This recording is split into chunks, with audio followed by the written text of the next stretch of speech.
Fuel pump shutoff switches are critical safety devices found in every modern vehicle.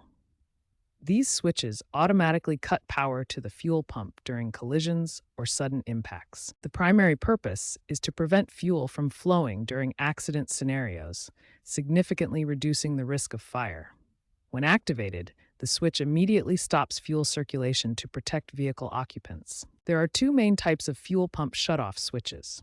First, mechanical inertia switches, which are common in older vehicles and use a ball and magnet mechanism activated by sudden deceleration. The second type is electronic shutoff systems, which are integrated into the vehicle's computer network. These systems use accelerometer data and crash sensors and are more common in vehicles manufactured after 2015. Modern vehicles increasingly integrate shutoff functions into the engine control module, or ECM, rather than using standalone switches. These systems coordinate with advanced driver assistance systems for enhanced crash response and faster reaction times.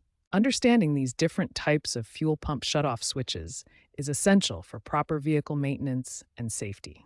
Whether mechanical or electronic, these systems play a crucial role in protecting you during emergency situations. There are two main types of fuel pump shutoff systems, each requiring different reset procedures. Understanding which type your vehicle has is crucial for successful reset. Mechanical switches use a physical button mechanism, while electronic systems are integrated into the vehicle's computer network. For mechanical switches, first locate the switch, typically found in the trunk area or behind kick panels. Look for a red button on top of the switch. Follow these 5 steps carefully. Turn the ignition off, press and hold the red reset button for 3 to 5 seconds. Then turn ignition to on position without starting the engine. Listen carefully for the fuel pump priming sound. This indicates the system is working properly. If you hear it, you can start the engine. Electronic systems require a different approach. These systems are more complex and often need diagnostic tools for proper reset. Start by disconnecting the battery for 10 to 15 minutes. This allows the system to fully reset.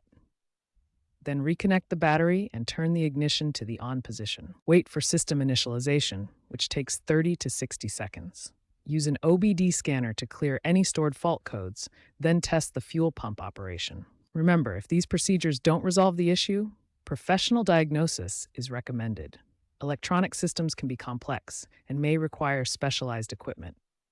Most importantly, always ensure your vehicle is in a safe location before attempting any reset procedure. Safety should be your first priority.